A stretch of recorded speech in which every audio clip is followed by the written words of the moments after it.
brand you, profile you.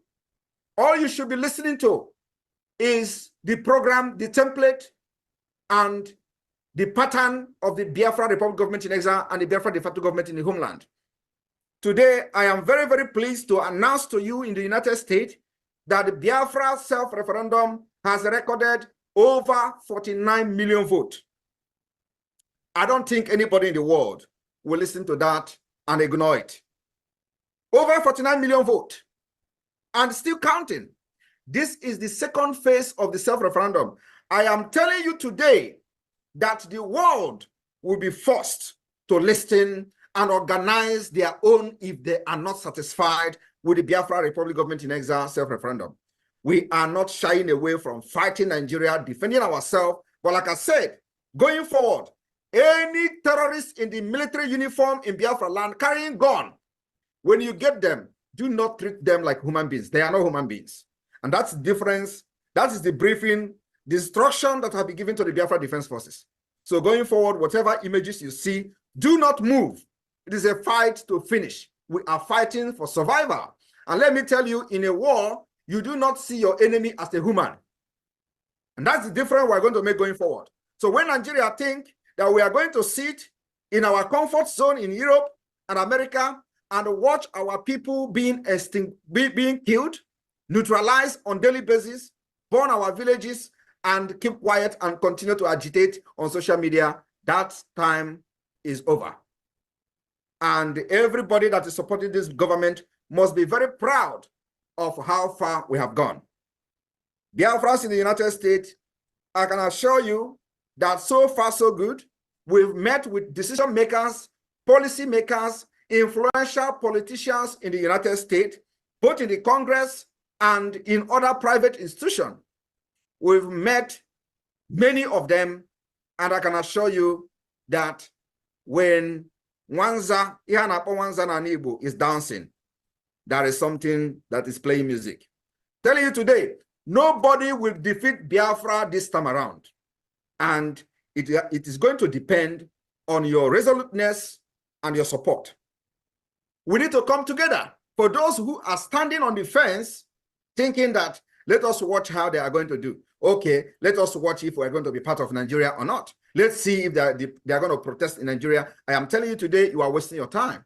The opportunity is here for you to come on board and continue to be part of the history that we're making. For this reason, we have created a private meeting possibility to meet myself privately, especially those of you in the United States. If you have something that is bothering you, which is the reason you are yet to support the liberation after having seen the progress that Biafra de facto government and the Biafra Republic government in exile with the Biafra Defense Forces has made. That particular concern you have, the opportunity has been created for you to book an appointment for a private meeting that will not be aired anywhere, meeting that will be confidential. The confidentiality is to the highest maximum. And you are going to have the opportunity to interact with me personally to know what your problems are and why you are yet to support Biafra. This opportunity is given to some of you in the United States, and it is going to be happening on a weekly basis. So if you have your friends in your Igbo union or in your organization that are mocking you and telling you, oh, I have issues why I have not supported Biafra, tell him that the opportunity is here. It is not time you are going to be sitting somewhere and be murmuring and thinking that we are going to fail. We are not going to fail. The only thing is that the opportunity may not come again at the end of the day, and Biafra policy will deal with you. So my people in the United States, because of the stage we are entering now, as we approach December 2nd, the declaration of the restoration of independent state of Biafra, which is going to take place on the 2nd of December, as we approach that December, we need resources, we need funds to be able to defend ruthlessly the Biafra land and make sure that we evict every presence of Nigeria even before December 2nd. For this reason, we need to up our game. Upping our game is not by the weekly fundraising, which actually have done its part and will continue to do. but to step a bit forward to make sure that we have every equipment that is needed. Having the equipment is not the problem, but the fund continues to be challenged. And I have to inform all of you that in a war like this that we are fighting for survival, it requires money, it requires fund, it requires resources. Just like you see under another part of the world in Ukraine, we are not different. Ukraine is actually, we are facing more threat than Ukraine because in our own, Nigeria has declared a war and the war is being fought secret. And what we are going to be doing going forward is to make sure we bring the result of this war that Nigeria has declared on us to the public by making sure we are publishing the result of how the Biafrans are defending themselves by neutralizing these enemies. So, on this note, the people in the United States will, look for a way to better the funding of the Biafra Liberation Army. And we have a solution. And the solution is on this day, you will have the privilege to unveil, the Biafra Republic government in exile have the privilege to unveil a very strategic way to raise our defense fund in this day town hall meeting. And may I present to you, ladies and gentlemen, the Biafra IOU loan. The Biafra government in exile hereby unveil the Biafra IOU loan, which is going to be the game changer in the liberation of Biafra. The media team, over to you. To enable the government sustain its defense. For these reasons, we are introducing the Land Bridge, a special IOU loan in addition to our weekly fundraising.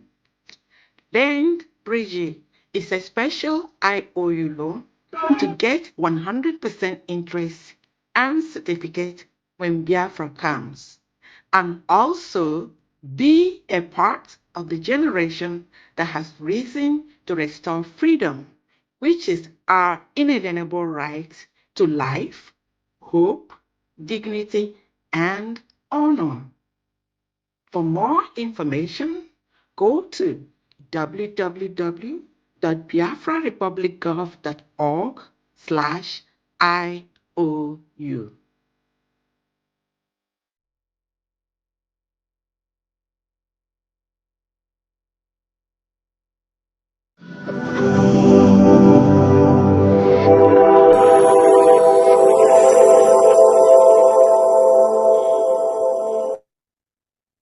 Thank you very much. On this note, the IOU of the Biafra Republic Government in Exile, on behalf of the Bank of Biafra, is hereby declared open. And you do not have any reason to say you are yet to support Biafra financially. What this IOU means is that if you invest 50,000 Ejema in the Biafra liberation, as soon as Biafra is restored, it will be doubled and repaid back to you. Those who have funded Biafra liberation up to this point, we have the record of everybody. And the Biafra government has a package for every Biafran who has participated in the weekly fundraising up to date. The package is something that is very overwhelmed when you hear about it. And we're going to make it public very, very soon when we have done with the plan and the strategies that this will be done. So this does not interfere in any way. The weekly fundraising, as you know, it is only that we are looking forward to expand as we approach the Biafra Declaration in December.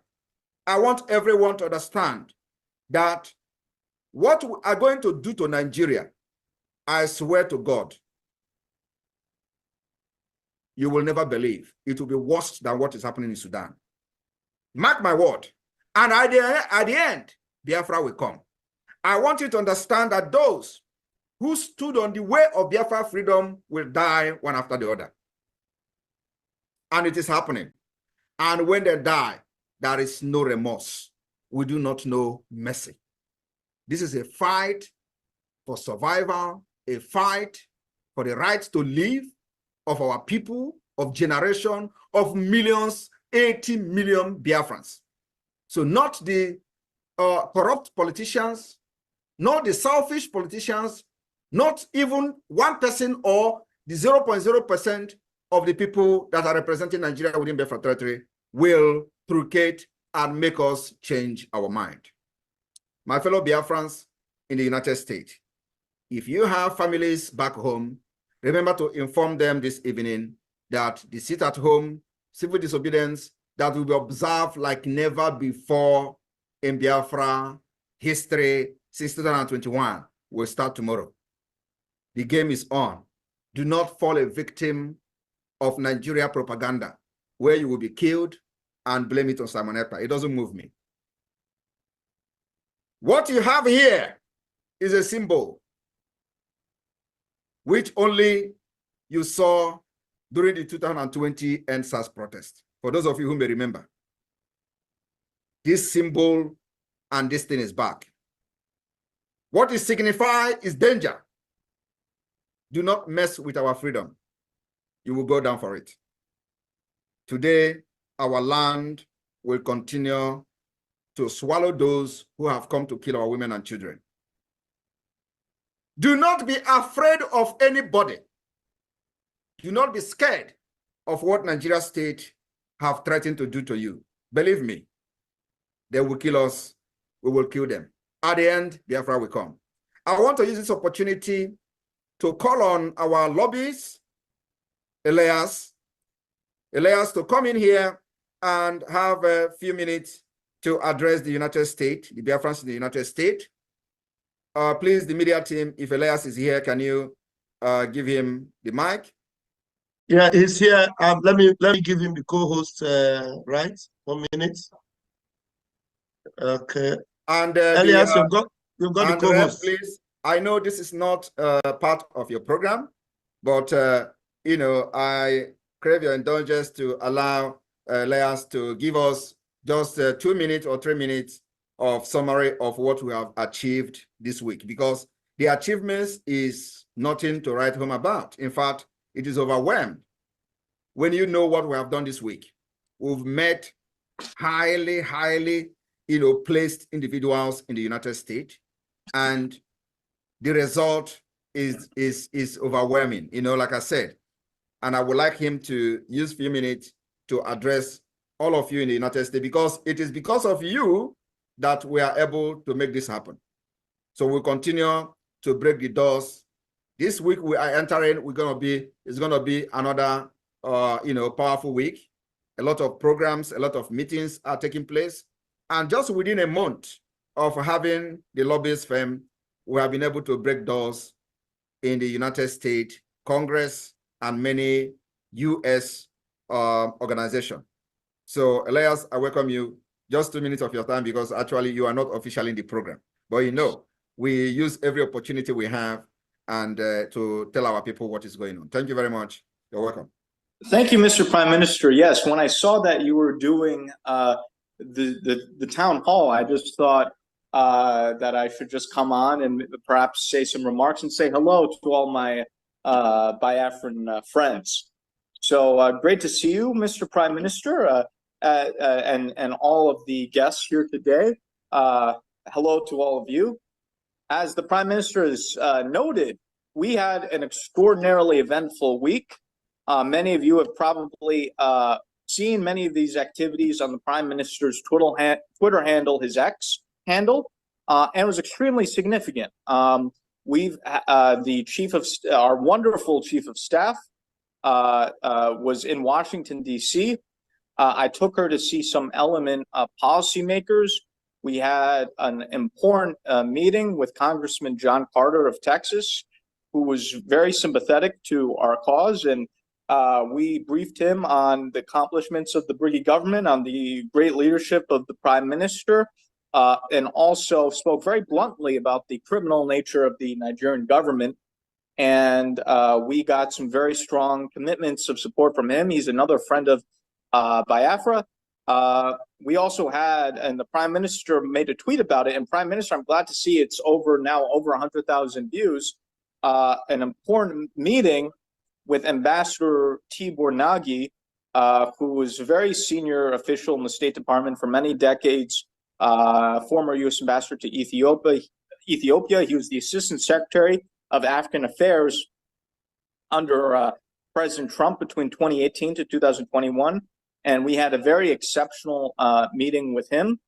And we were able to speak to him for, I believe, over an hour.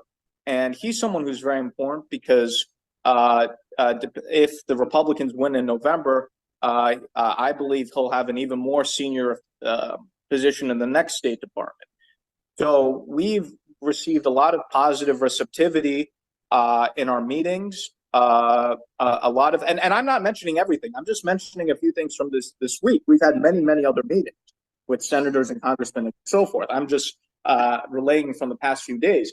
And we've privately gotten some very strong commitments. In fact, a lot of them have said, why haven't the Biafrans approached us sooner? No one's ever brought this to our attention. So, as the Bible says, ask and you shall receive. So all we have to do is ask. We're now making our requests, and it's being received very well. I think it's important to understand, and this is what it's important for all the Biafrans to understand is, for the United States to assist Biafra, there needs to be a formal request. There needs to be an explanation of the situation in order for them to intervene. You can't expect the international community or the U.S. government to intervene with something when you haven't even formally asked them for something. The analogy I would use would be if you go to a restaurant, you don't order off the menu and then you blame the restaurant for not giving you food, right? You have to tell the U.S., the international community, hey, this is the problem and this is what we want you to do. It's that simple. And we're doing it, and we're doing it successfully. And we're making huge progress very quickly. And I'm very excited. And also, I would be remiss if I didn't mention, I had the great honor on Thursday of visiting the Biafra headquarters in Maryland and meeting with the diaspora. You have a marvelous headquarters in Maryland, Prime Minister. And it's, I think, a testament to the achievement of the government. And I was greeted with the most wonderful hospitality and graciousness, and I appreciate the warmth I've received from many Biafrans so far. You have a beautiful headquarters. I think it's a testament to your leadership, Prime Minister, and the achievements of this government. And I enjoy interacting with and learning from the Biafran diaspora. And in the evening, I hosted a get-together with some diasporans here in Washington, D.C., and we're going to do many more of these.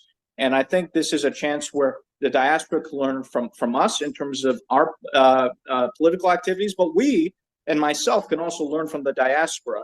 And we're going to be working more closely with the diaspora. I'm sure you saw the Prime Minister's tweet about how the government is going to start to interview people for political directors. We're going to be creating a political PAC. And so our firm is going to assist with the creation of a proper infrastructure here in the United States in order to get the grassroots properly organized and mobilized. And both myself and my firm are going to help with that. And we're going to work very closely with this new structure we're creating where all the grassroots energy can be channeled in an effective manner.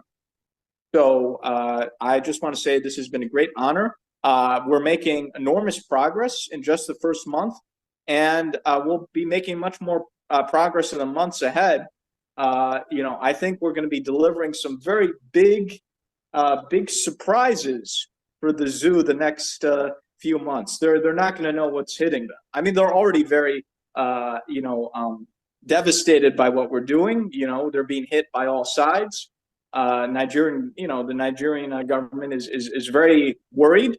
In fact, you might have seen some of these think tanks in the zoo are writing these letters complaining to the U.S. government, what is this lobbying and we don't like it and so forth. So clearly what we're doing is scaring them, and they should be scared, as I've said in the town hall on Thursday. So once again, it's a great honor, Prime Minister. I appreciate you indulging me in making my brief remarks. And I just thought to say hello since you were conducting this town hall, and thank you again for the opportunity. Thank you very much. Thank you very much, Elias. Thank you.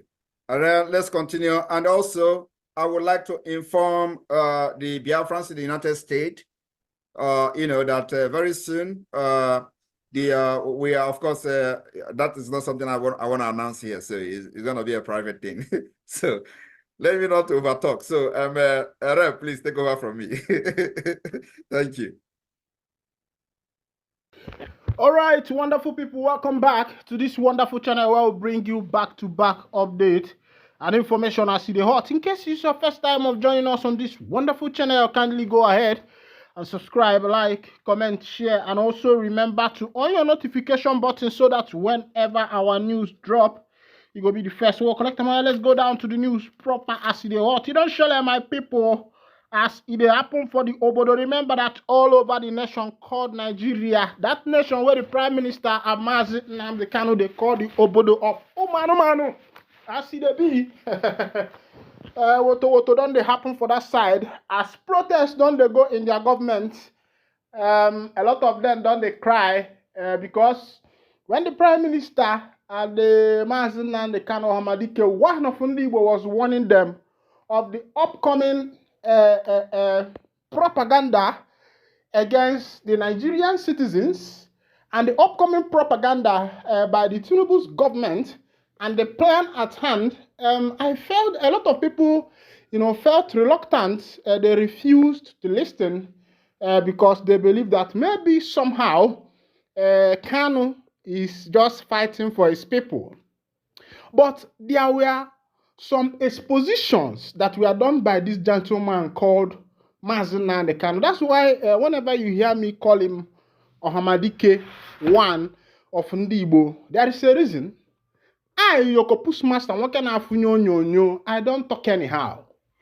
If you have been following us in this channel, you know that sometimes some people complain of the misconception of title and the rest of them, but sometimes these titles are to draw you so that you'll be able to, get attuned to our videos and be able to see the reality, because somehow the world does not like what is true. And when we tell you the real things, you don't like to listen to it. Meanwhile, I see the hot for the Obodo now, all over the nation, all over the country called Nigeria, everybody is protesting. The citizens are hungry, the masses are hungry, the workers are not paid, the government officials have not been paid their full pay, our elders, their pension and gratuities has not been paid, and this is what the nation is suffering from now. Akwangwaru na agwa n'oge meriri, n'oge meriri, asimu n'oge meriri ya. Remember that anybody that is trampling on a prophet, when you see people like Nnamdi Kanu, an ordained Jewish prophet, people like that, when you trample upon them, when you don't talk through about those kind of people, you tend to like, experience some kind of thing, some kind of backwards and the rest of them. And of course, you know that this present government entered and felt that, okay, the people we are going to fight is Ndibo. When they were fixing people in office, no Igbo man. When they were giving positions, no Igbo man. When they were appointing their parastatals, no Igbo man. It was only few people that they know that these ones are their servants, because they know that as one Igbo amuziri amuzi one, everyone Igbo amuziri amuzi is an advocate. And the Igbos are hustlers. Now, the current protest that is going on is not even affecting Igbo, because Igbo are there chopping rice, chopping beans, enjoying themselves, and they say that this is how they are doing their own protest too.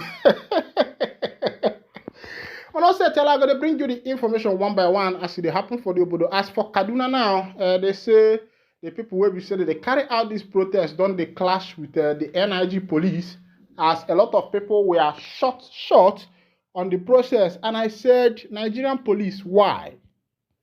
Nigerian police, why? Nigerian police, why? What is happening? What is your problem? These people you are shooting, The government has given you order. Yes, you are a police officer who signed an agreement with government that whatever your commander commands you, you are going to obey to protect the flag of your nation. But you should look at, as a wise man, look at what the people are doing. It is not every order that is being given to you that you carry out. They told you to go and stop the protest. They did not say you should go and kill people. Even though they told you to go and kill the people, you should use your number 6 and know that these people are your people. They could be your brother. They could be your sister. They could be your friends. Why are you harming them? People who are on peaceful protest that the nation should become well.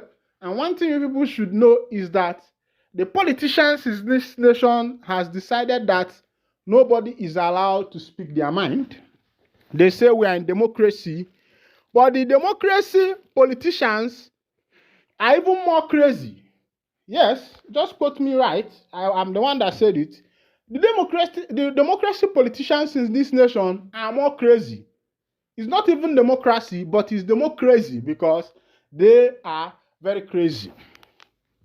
As it is, on information reaching us, we have been able to check places like Abia State, Anambra State, Ebonyi State, Delta State, almost all over the Biafra land. There is nothing like protest that is going on. And I want to let you know that these people, the Biafrans, believe that why are they protesting when they already have hope that a nation that is a nation called their own, is coming very fast. And they felt that, yes, it is time for us to, just to stay clear and watch these people do what they are doing. Oh, Setela. Okwangwara gagwa n'ihere gemegi ekweso kwangwara gagwa n'ihere gemegi. Of course, ihere has become the fate of the politicians in Nigeria.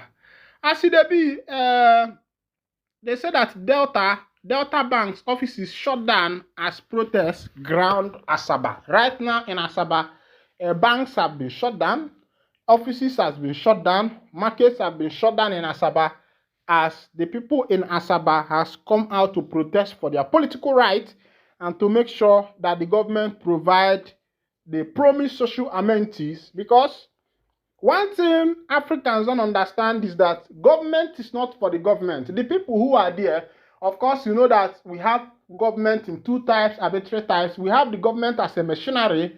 We also have the government as a body. Those who work in the government are machineries who help the government to carry out their activities. But they are not the main government, because the main governments are the people. That is why it is called government of the people, by the people, because we are operating a democratical system of government. And that is why people like Nnamdi Kanu are protesting, telling the people, revealing the truth. And Nigerians don't like this kind of people. Other tribes, people like the Yorubas, the Hausas, the Ibibios, the Efiks, the thieves, and the name but a few, we are kicking against Nnamdi Kanu. Even the Orons and the Calabares, people like what is his name? Asari Dokumbo. We are kicking against Kanu. But now they have seen the truth. They have seen that the government is not there to favor them. They have seen that the government is not favorable to them. They have seen that the government does not have any interest for them. The government is there to share the money, squander the money, and enjoy the money. And the eyes of these people are just opening right now. As there be another information, they say that 2 Lagosians has been nabbed by FBI/EFCC for taking 1 million from Jamaican government. 1 million we are talking about is not even 1 million naira. We are talking about $1 million. I will still bring you to the full detail of that information. But someone will ask, why are our youth engaging into fraudulent activities? It is because the government have failed to provide the necessary social amenity for the people. In America, the minimum wage is $11 or $10 or thereabouts, depending on the company you are working with. And this minimum wage is not even like it's a monthly salary. It's per hour. So in America, if you have strength to work for 5 hours, you are earning $50 for the 5 hours. If you have strength to work for 10 hours, you are earning $100 for the 10 hours. So in a month, you can decide how much you should earn. And that is why you see people working for more than 5, 6, or 7 jobs in a day to be able to make ends meet.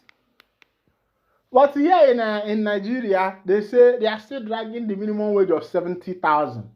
And they are telling the people, if they are paying you 70,000 as a minimum wage, it means that we are going to have an inflation because there will be a big release of money. Meanwhile, the politicians you are backing, the politicians you are taking money from, the politicians you are taking salt from, the politicians you are taking peanut from, are counting their money in billions and in millions.